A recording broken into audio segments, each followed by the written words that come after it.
Bismillahirrahmanirrahim. Assalamu alaikum. Dear students of grade 6, how are you? I'm your science teacher from Silk School of Tomorrow, City Campus Bhalwal. It's science grade 6. Title of the chapter is different kinds of material and it's our lecture number 40. Dear students, पिछले lecture में हमने classification के बारे में पढ़ा था. आपको याद होगा सबसे पहले हमने क्लासिफिकेशन को डिफाइन किया था कि क्लासिफिकेशन क्या होती है. क्लासिफिकेशन होती है ग्रुपिंग थिंग्स, और ये ग्रुपिंग किस बेस पर होगी? On the basis of similarities. Very good, on the basis of similarities. और एक और भी बेस हमने बनाई थी, वो क्या थी? वो थी डिफरेंसेस, यानी चीजों को एक जैसे होने की बुनियाद पर और मुख्तलिफ होने की बुनियाद पर मुख्तलिफ ग्रुपों में तकसीम किया जाता है. फिर हमने कहा था कि हम चीजों के ग्रुप बनाते हैं on the basis of size, on the basis of shape, on the basis of colour. फिर उसके बाद हम on the basis of living and non living things. जब लिविंग थिंग्स की बात आई थी तो हमने ये देखा था कि लिविंग थिंग्स में प्लांट्स और एनिमल्स के दो ग्रुप बनाए थे, और फिर उसके बाद हमने प्लांट्स और एनिमल्स को फर्दर भी क्लासिफाई किया था. हम ये क्यों करते हैं?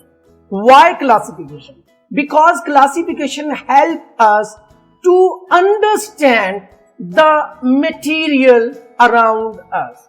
हमारे इर्द गिर्द जो मटेरियल होते हैं उनको बेहतर अंडरस्टैंड करने में हमें हेल्प आउट करते हैं. डियर स्टूडेंट्स, आज बड़ा इंटरेस्टिंग है कि हमने ये पढ़ना है कि जो मटेरियल्स हैं वो एक्चुअली मैटर है. तो मैटर को कैसे हम डिफाइन करेंगे? Matter can be defined as anything around us having two qualities. Number one, having mass. एक तो मैस होना चाहिए, and number two, occupy some space is called matter. Matter के अंदर ये दो क्वालिटीज मौजूद होनी चाहिए. Anything around us have mass and occupy some space is called as matter. इसका मतलब ये हुआ कि हमारे इर्द गिर्द हर चीज जो है ये दो क्वालिटीज तो यकीनन रखती है. क्या इसका ये मतलब होगा कि हर चीज मैटर होगी? तो जरा सोचें, कोई ऐसी चीज मुझे बताएं विच इज नॉट मैटर, जो मैटर नहीं हो. यस, वेरी गुड, बहुत अच्छे. मुझे बताया जा रहा है कि जो टेलीविजन के सिग्नल्स होते हैं, जिनकी वजह से टेलीविजन पे तस्वीर आती हैं और साथ में आवाज आती है, इसके साथ रेडियो के जो सिग्नल्स होते हैं ये ना ही स्पेस रखते हैं और ना ही मैस होता है. तो ये इसका मतलब है ये मैटर नहीं है. इसके साथ जो इलेक्ट्रिसिटी होती है यानी बिजली, ये भी मैटर नहीं होती है. साउंड जो हम बोलते हैं ये भी मैटर नहीं है, और साथ में जो लाइट है ये भी मैटर नहीं है. ये सारी हैं क्या? यानी television signals, radio signals, electricity, sound and light, ये सारी चीजें जो हैं इनको हम फॉर्म्स ऑफ एनर्जी तो कह सकते हैं, लेकिन हम मैटर नहीं कह सकते. जी हां डियर स्टूडेंट्स, अभी तक मैंने आपको मैटर की डेफिनेशन बताई कि anything around us having mass and volume is called as mass. तो हर चीज मैटर के जुमरे में आती है, लेकिन कुछ ऐसी चीजें हैं जो मैटर नहीं है. टेलीविजन सिग्नल्स की बात हो रही है, रेडियो सिग्नल्स, इलेक्ट्रिसिटी, साउंड और लाइट की बात हो रही है. ये सारी डिफरेंट फॉर्म्स ऑफ एनर्जी तो है, लेकिन ये मैटर नहीं है. देखिए स्टूडेंट्स, अब क्यों ना मैं आपको जल्दी से स्टेट्स ऑफ मैटर के बारे में बताऊं कि मैटर की जो स्टेट्स हैं वो बुनियादी तौर पर तीन तरह की हैं. Number one is solid, number two is liquid, and number three is gas. Solid, liquid and gas. और इनके जो शेप्स हैं किसी हद तक इनके पार्टिकल्स की बुनियाद पर हैं, इनके पार्टिकल्स की बुनियाद पर है कि इनके पार्टिकल्स की मूवमेंट कैसी है और इनके पार्टिकल्स की जो अरेंजमेंट है वो कैसी है। क्यों ना हम सबसे पहले हम सॉलिड के बारे में कुछ पढ़ें कि सॉलिड की कैसी शेप होती है, इसके पार्टिकल्स का अरेंजमेंट कैसा होता है।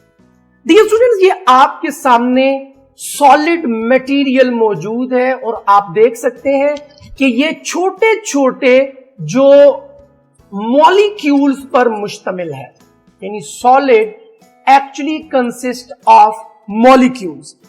और ये जो मॉलिक्यूल्स होते हैं ये टाइटली पैक्ड होते हैं। आप जरा गौर से देखें तो इनकी जो पैकिंग है वो आपको नजर आ रही होगी कि किस तरीके से इनकी पैकिंग इतनी शानदार है। इसके दरमियान एम्प्टी स्पेसेस बहुत कम है, ना होने के बराबर है, नो एम्प्टी स्पेसेस।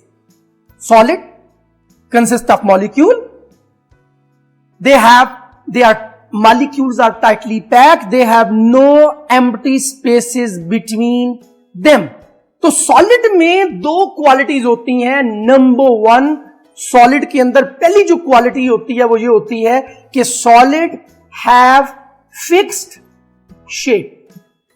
सॉलिड की जो शेप होती है वो फिक्स होती है, वो तब्दील नहीं होती। और दूसरे नंबर पर सॉलिड का जो वॉल्यूम होता है वो भी फिक्स्ड होता है। तो ये दो क्वालिटीज हैं dear students, solid have fixed shape and solid have fixed volume. याद रखिएगा, जो शेप है उसका ताल्लुक है इंटरमॉलिक्यूलर फोर्सेस के साथ, यानी जो मॉलिक्यूल्स के दरमियान, इंटर का मतलब होता है दरमियान, मॉलिक्यूलर मॉलिक्यूलर, एक मॉलिक्यूल और दूसरे मॉलिक्यूल के दरमियान जो फोर्सेस हैं वो बड़ी स्ट्रॉन्ग हैं, जिसकी वजह से सॉलिड का जो शेप होती है वो फिक्स रहती है, वो चेंज नहीं होती है। बहुत अच्छे। और नंबर टू पे जो इसकी वॉल्यूम है वो फिक्स्ड है। वॉल्यूम का जो ताल्लुक होता है, याद रखिएगा जो स्टूडेंट, वो फ्री स्पेसेस के दरमियान से होता है। अब आप गौर करें कि सॉलिड के दरमियान चूंकि फ्री स्पेसेस बहुत कम है, ना होने के बराबर हैं, जिसकी वजह से सॉलिड का फ्री स्पेस नो है, यानी फ्री स्पेसेस नहीं है, जिस वजह से सॉलिड की जो वॉल्यूम है वो फिक्स होता है। डियर स्टूडेंट्स, हम सॉलिड के बारे में पढ़ रहे हैं और मैंने आपको बताया नंबर वन, ये सॉलिड की एक एग्जांपल है, उसके मॉलिक्यूल्स की अरेंजमेंट है। Solid consist of molecules which are tightly packed and having no empty spaces between them. That is why solid have fixed shape, because intermolecular forces are very strong, and solid have fixed volume because they have no free spaces between their molecule. Dear students, ये solid के बारे में है। Now we are moving toward a second state of matter which is liquid. Dear students, मैंने आपको तीनों shapes जो है वो सामने रख दी हैं ताकि आपको ये पता चल जाए। जी डियर स्टूडेंट्स, अगर आप गौर से देखें तो आपको सॉलिड के अंदर क्या नजर आएगा, मॉलिक्यूल्स जो हैं वो टाइटली पैक्ड हैं, बहुत क्लोज मौजूद हैं और इनके दरमियान स्पेसेस जो हैं वो इंतहाई कम है, ना होने के बराबर हैं, नो स्पेसेस। ओके, लिक्विड के अंदर अब आप गौर से देखें तो आप देखेंगे आपको कुछ चीज लिक्विड के अंदर नजर आएगी कि लिक्विड के अंदर आपको एम्प्टी जो स्पेसेस हैं वो कम नजर आ रही हैं, यानी लेस एम्प्टी स्पेसेस। और आपको याद होगा मैंने आपको बताया था वॉल्यूम का जो ताल्लुक होता है वो ताल्लुक होता है एम्प्टी स्पेसेस के साथ। चूंकि लिक्विड के दरमियान एम्प्टी स्पेसेस लेस हैं, इसी वजह से लिक्विड का वॉल्यूम फिक्स्ड होता है। डियर स्टूडेंट्स, ये बात बड़ी इंपॉर्टेंट है, पेपर में अक्सर आती है। Explain the volume of liquid is fixed while shape is changing. Number 2 पे आप गौर करें, शेप के बारे में, मैं लिक्विड की शेप के बारे में बात करने लगा हूं और मैं आपको यह बताना चाह रहा हूं, पिछले पेज पे भी मैंने आपको बताया कि शेप का ताल्लुक होता है इंटरमॉलिक्यूलर फोर्सेस के साथ। डियर स्टूडेंट गौर देखें, इंटर दरमियान, मॉलिक्यूलर एक मॉलिक्यूल और दूसरे मॉलिक्यूल के दरमियान जो फोर्सेस होती हैं उन पे शेप डिपेंड कर रही होती है, और intermolecular forces in liquid are weak. चूंकि ये कमजोर होती हैं, इस वजह से लिक्विड, और इसी वजह से लिक्विड में अंदर ये फ्लूइडिटी होती है, लिक्विड बहता है और इसकी शेप फिक्स नहीं होती, no fixed shape. Dear students, मैंने आपको लिक्विड के बारे में बताया कि लिक्विड भी मॉलिक्यूल्स पर मुश्तमिल होता है, और लिक्विड की अरेंजमेंट आपके सामने है, मॉलिक्यूल्स पैक्ड है लेकिन इनके दरमियान में थोड़ी थोड़ी स्पेसेस हैं, और इसी वजह से इनका वॉल्यूम फिक्स्ड होता है। लेकिन इंटरमॉलिक्यूलर फोर्सेस चूंकि वीक होती हैं, कमजोर होती हैं, इसलिए लिक्विड की कोई फिक्स शेप नहीं होती। आप लिक्विड को जिस बर्तन में डालेंगे ये उसी की शेप ले लेगा। If you are going to pour the liquid in jug, it takes the shape of the jug. If you are going to pour the liquid into a glass, it will take the shape of the glass. Okay dear students, now we are moving towards our book reading, और ये book reading जो है आपकी book के page number 32 पे मौजूद है, और 33 का भी थोड़ा सा 2-3 लाइन है। ये यहां से मैटर से स्टार्ट होगी, फिर स्टेट ऑफ मैटर पे आएगी, फिर ये तीनों शेप्स के बारे में मैंने आपको डिटेल में बताया, और ये सॉलिड की प्रॉपर्टीज, लिक्विड की प्रॉपर्टीज के बारे में मैंने आपको बताया। डियर स्टूडेंट्स, नाउ होमवर्क पे आते हैं, और जो क्वेश्चन है solid and liquid, define matter and states of matter. Dear student, ये पहला सवाल है, इस सवाल के बारे में डिटेल में आपको पहले ही बता चुका हूं, और क्वेश्चन नंबर 2 है, why liquid have fixed volume but no fixed shape. ये अभी मैंने आपको डिटेल से बताया कि लिक्विड में फिक्स्ड वॉल्यूम और शेप, वॉल्यूम का ताल्लुक याद रखिएगा फ्री स्पेसेस के साथ है, और जो शेप है उसका ताल्लुक इंटरमॉलिक्यूलर फोर्सेस के साथ है।